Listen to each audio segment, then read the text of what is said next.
Alright, guys, so we are still on part one, and we're going to read today chapters Lunch through Jack Will. So let's go ahead and start. Fia had warned me about lunch in middle school, so I guess I should have known it would be hard. I just hadn't expected it to be this hard. Basically, all the kids from all the fifth grade classes poured into the cafeteria at the same time, talking loudly and bumping into one another while they ran to different tables. One of the lunchroom teachers said something about no seat saving allowed, but I didn't know what she meant, and maybe no one else did either, because just about everybody was saving seats for their friends. I tried to sit down at one table, but the kid in the next chair said, "Oh, sorry, but somebody else is sitting here." So I moved to an empty table and just waited for everyone to finish stampeding and the lunchroom teacher to tell us what to do next. As she started telling the cafeteria rules, I looked around to see where Jack Will was sitting, but I didn't see him on my side of the room. Kids were still coming in as the teacher started calling the first few tables to get their trays and stand on the line at the counter. Julian, Henry, and Miles were sitting at a table toward the back of the room. Mom had packed me a cheese sandwich, graham crackers, and a juice box, so I didn't need to stand on line when my table was called. Instead, I just concentrated on opening my backpack, pulling out my lunch bag, and slowly opening the aluminum foil wrapping of my sandwich. I could tell I was being stared at without even looking up.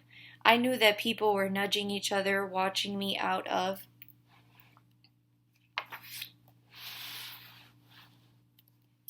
the corners of their eyes. I thought I was used to those kinds of stares by now, but I guess I wasn't. There was one table of girls that I knew was whispering about me because they were talking behind their hands. Their eyes and whispers kept bouncing over to me. I hate the way I eat.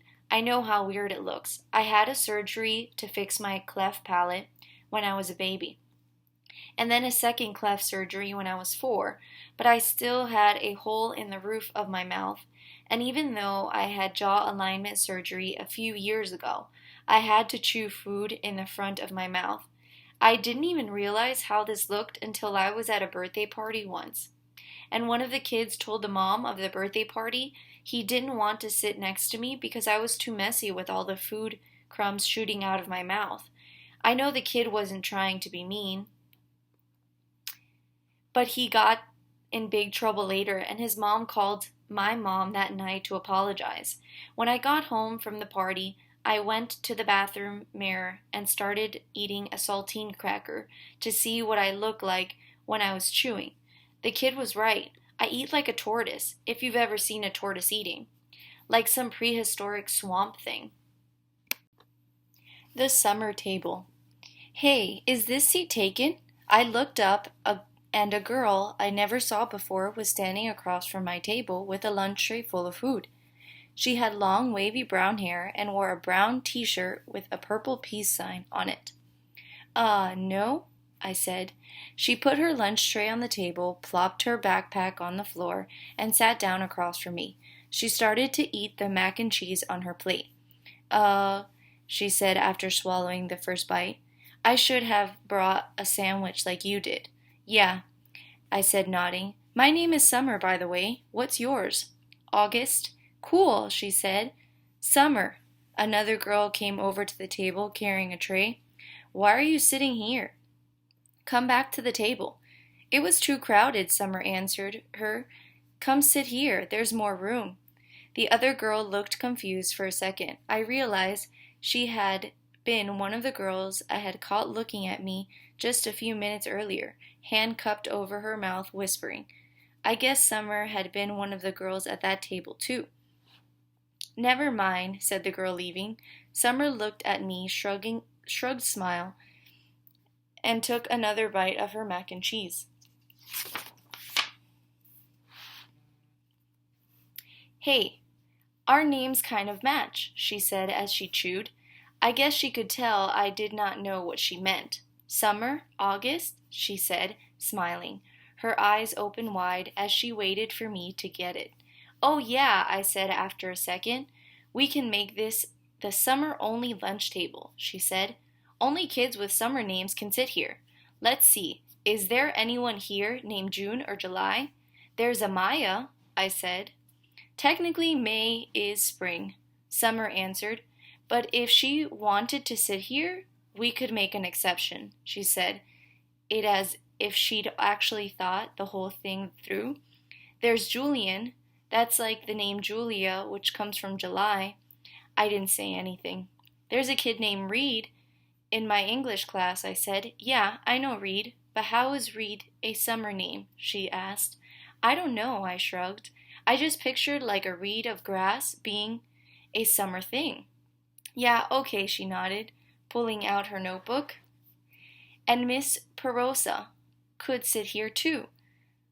That kind of sounds like the word petal, which I think of a summer thing too. I have her for homeroom, I said. I have her for math, she answered, making a face. She started writing the list of names on the second to last page of her notebook. So, who else? She said. By the end of lunch, we had come up with a whole list of names of kids and teachers who could sit at our table if they wanted.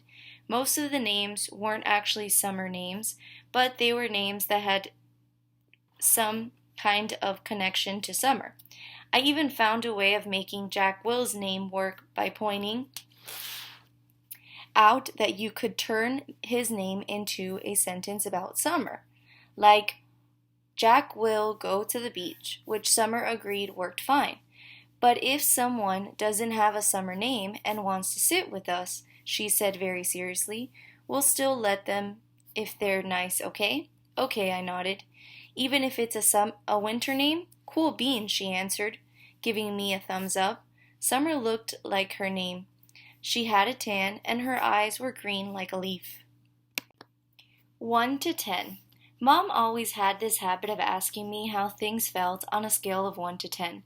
It started after my jaw surgery, when I couldn't talk because my mouth was wired shut. They had taken a piece of bone from my hip bone to insert into my chin to make it look more normal. So I was hurting in a lot of different places. Mom would point to one of my bandages, and I would hold up my fingers to show her how much it was hurting.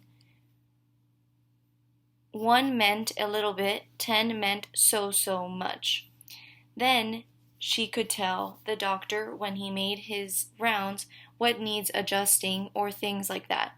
Mom got very good at reading my mind sometimes. After that, we got into the habit of doing the 1 to 10 scale for anything that hurt. Like if I just had a plain old sore throat, she'd ask 1 to 10 and I'd say 3 or whatever it was. When school was over, I went outside to meet Mom, who was waiting for me at the front entrance like all the other parents or babysitters. The first thing she said after hugging me was, "So how was it, 1 to 10? 5, I said, shrugging, which I could tell totally surprised her. Wow, she said quietly, that's even better than I hoped for. Are we picking Via up? Miranda's mom is picking her up today. Do you want me to carry your backpack, sweetness? We had started walking through the crowd of kids and parents, most of whom were noticing me, secretly pointing me out to each other. I'm fine, I said. It looks too heavy, Augie. She started to take it from me. Mom, I said, pulling my backpack away from her. I walked in front of her, though, through the crowd. See you tomorrow, August. It was Summer. She was walking in the opposite direction. Bye, Summer, I said, waving at her. As soon as we crossed the street and were away from the crowd, Mom said, Who was that, Augie? Summer. Is she in your class? I have lots of classes. Is she in any of your classes? Mom said. I don't know. Mom waited for me to say something else, but I just didn't feel like talking. So it went okay, said Mom. I could tell she had a million questions she wanted to ask me. Everyone was nice. Everyone was nice? Did you like your teachers? Yeah. How about those kids you met last week? Were they nice? Fine, fine. Jack hung out with me a lot. That's so great, sweetie. What about that boy Julian? I thought about that Darth Sidious comment. By now, it felt like that had happened 100 years ago. He was okay, I said. And the blonde girl, what was her name? Charlotte, Mom. I said everyone was nice already. Okay, Mom answered. I honestly don't know why I was kind of mad at Mom, but I was. We crossed Amesfort Avenue, and she didn't say anything else until we turned onto our block. So, Mom said, how did you meet Summer, if she wasn't in any of your classes?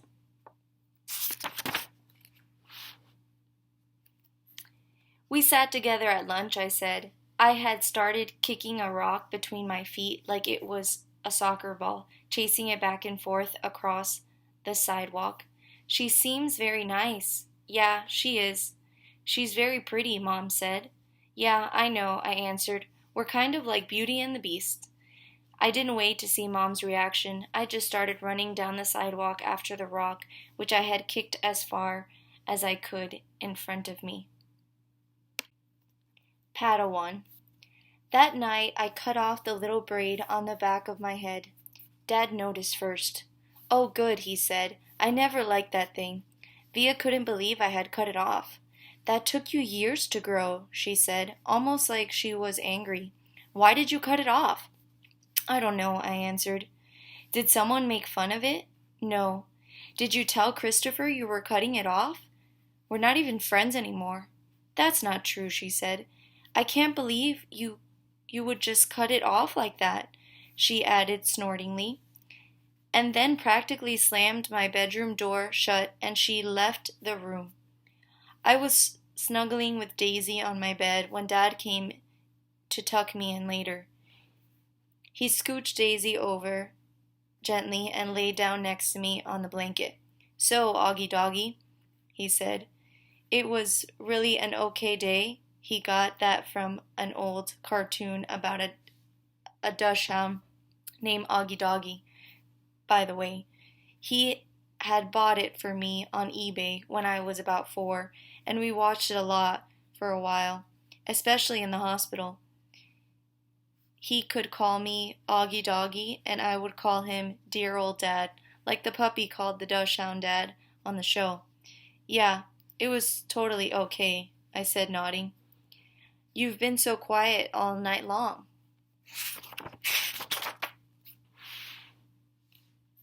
I guess I'm tired. It was a long day, huh? I nodded. But it really was okay? I nodded again. He didn't say anything, so after a few seconds I said, it was better than okay, actually. That's great to hear, Augie, he said quietly, kissing my forehead. So it looks like it was a good call Mom made. You're going to school. Yeah, but I could stop going if I want to, right? That was the deal, yes, he answered. Though I guess it would depend on why you want to stop going, too, you know? You'd have to let us know. You'd have to talk to us and tell us how you're feeling and if anything bad was happening, okay? You promise you'd tell us? Yeah. So can I ask you something? Are you mad at your mom or something? You've been kind of huffy with her all night long. You know, Augie, I'm as much to blame for sending you to school as she is. No, she's more to blame. It was her idea. Mom knocked on the door just then and peeked her head inside my room. Just wanted to say goodnight, she said. She looked kind of shy for a second. Hi, Mama, Dad said, picking up my hand and waving it at her. I heard you cut off your braid, Mom said to me, sitting down at the edge of the bed next to Daisy. It's not a big deal, I answered quickly. I didn't say it was, said Mom. Why don't you put Augie to bed tonight, Dad said to Mom, getting up. I've got some work to do anyway. Good night, my son. That was another part of Augie Doggy routine, though. I wasn't in the mood to say goodnight. Dear old Dad. I'm so proud of you, said Dad. Then he got up out of the bed. Mom and Dad had always taken turns putting me to bed. I know it was a little babyish of me to still need them to do that, but that's just how it was with us. Will you check in on Via? Mom said to Dad as she lay down next to me. He stopped by the door and turned around. What's wrong with Via? Nothing, said Mom, shrugging. At least that she would tell me. But first day of high school, and that's all? And all that? Said Dad, and then he pointed his finger at me and winked. It's always something with you kids, isn't it? He said. Never a dull moment, said Mom. Never a dull moment, Dad repeated. Good night, guys. As soon as he closed the door, Mom pulled out the book she'd been reading to me for a couple of weeks now. I was relieved because I really was afraid she'd want to talk, and I just didn't feel like doing that. But Mom didn't seem to want to talk either. She just flipped through the pages until she got to where she had left off. We were about halfway through The Hobbit. Stop, shouted Thorin, said Mom, reading out loud. But it was too late. The excited dwarves had wasted their last arrows, and now the bows that Borin had given them were useless. They were a gloomy party that night, and the gloom gathered still deeper on them in the following days. They had crossed the enchanted stream, but beyond it the path seemed to straggle on just as before, and in the forest they could see no change. I'm not sure why, but all of a sudden I started to cry.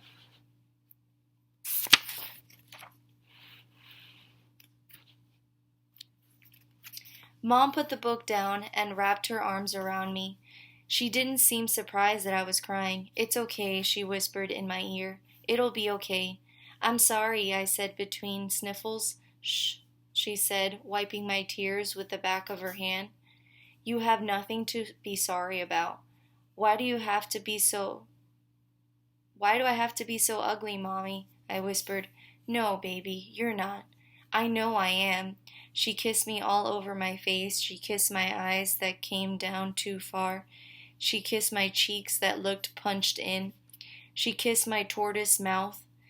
She said soft words that I know were meant to help me, but words can't change my face. Wake me up when September ends. The rest of September was hard. I wasn't used to getting up so early in the morning, and I wasn't used to this whole notion of homework. And I got my first quiz at the end of the month. I never got quizzes when Mom homeschooled me. I also didn't like how I had no free time anymore.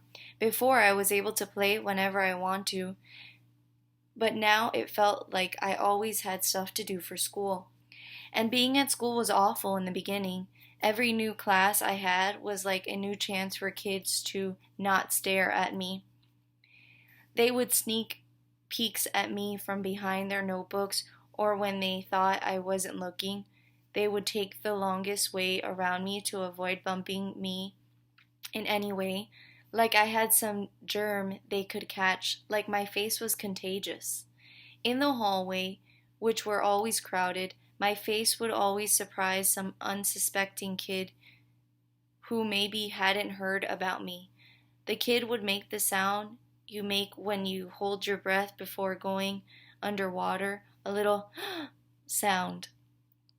This happened maybe 4 or 5 times a day for the first 5 weeks on the stairs in front of the lockers in the library.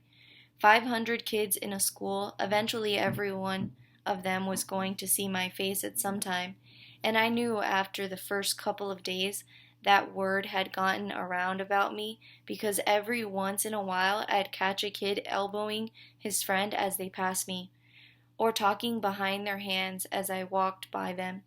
I can only imagine what they were saying about me. Actually, I prefer to not even try to imagine it.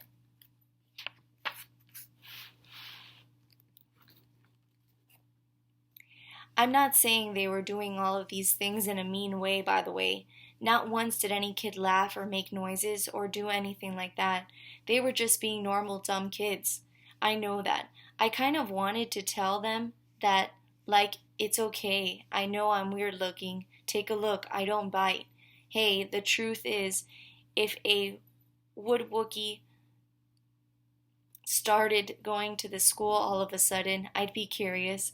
I'd probably stare a bit, and if I was walking with Jack or Summer, I'd probably whisper to them, hey, there's the wood Wookie. And if the wood Wookie caught me saying that, he'd know I wasn't trying to be mean. I was just pointing out the fact that he's a wood Wookie. It took about 1 week for the kids in my class to get used to my face. These were the kids I'd see every day in all of my classes. It took about 2 weeks for the rest of the kids in my grade to get used to my face. They were the kids I'd see in the cafeteria, yard time, PE, music, library, computer class. It took about a month for the rest of the kids in the entire school to get used to it. These were the kids in all the other grades. They were big kids. Some of them had crazy haircuts. Some of them had earrings in their nose. Some of them had pimples. None of them looked like me. Jack Will. I hung out with Jack in homeroom English, history, computer, music, and science, which were all the classes we had together. The teachers assigned seats in every class, and I ended up getting next to Jack in every single class, so I figured either the teachers were told to put me and Jack together, or it was totally incredible coincidence. I walked to the classes with Jack too. I know he noticed kids staring at me, but he pretended not to notice. One time though, on our way to history, this huge eighth grader who was zooming down the stairs 2 steps at a time accidentally bumped into us at the bottom of the stairs and knocked me down. As the guy helped me stand up, he got a look of my face, and without even meaning to, he just said, "Whoa!" Then he patted me on the shoulder like he was dusting me off and took off after his friend. For some reason, me and Jack started cracking up. "That guy made the funniest face," said Jack as he sat down at our desk. "I know, right?" I said. "He was like, whoa! I swear I think he wet his pants." We were laughing so hard that the teacher, Miss Roque, had to ask us to settle down.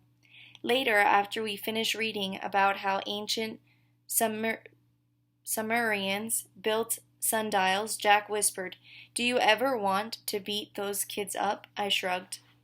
"I guess. I don't know. I'd want to. I think you should get a secret squirt gun or something and attach it to your eyes somehow, and every time someone stares at you, you could squirt them in the face." "With some green slime or something," I answered. No, with slug juice mixed with dog pee." "Yeah," I said, completely agreeing. "Guys," said Mr. Roque from across the room, "people are still reading." We nodded and looked down at our books. Then Jack whispered, "Are you always going to look like this way, August? I mean, can't you get plastic surgery or something?" I smiled and pointed to my face. "Hello, this is after plastic surgery." Jack clapped his hands over his forehead and started laughing hysterically. "Dude, you should sue your doctor," he answered between giggles. This time the two of us were laughing so much we couldn't stop, even after Mr. Roque came over and made us both switch chairs with the kids next to us. Mr. Brown's October Precept. Mr. Brown's precept for October was, "Your deeds are your monuments." He told us that this was written on the tombstone of some of the Egyptian guy that died thousands of years ago. Since we were just about to start studying ancient Europe in history, Mr. Brown thought this was a good choice for a precept. Our homework assignment was to write a paragraph about what we thought the precept meant or how we felt about it. This is what I wrote. "This precept means that we should be remembered for the things we do. The things we do are the most important things of all. They are more important than what we say or what we look like? The things we do outlast our mortality. The things we do are like monuments that people build to honor heroes after they've died. They're like pyramids that the Egyptians built to honor the pharaohs. Only instead of being made of stone, they're made of the memories people have of you. That's why your deeds are like your monuments, built with memories instead of with some stone.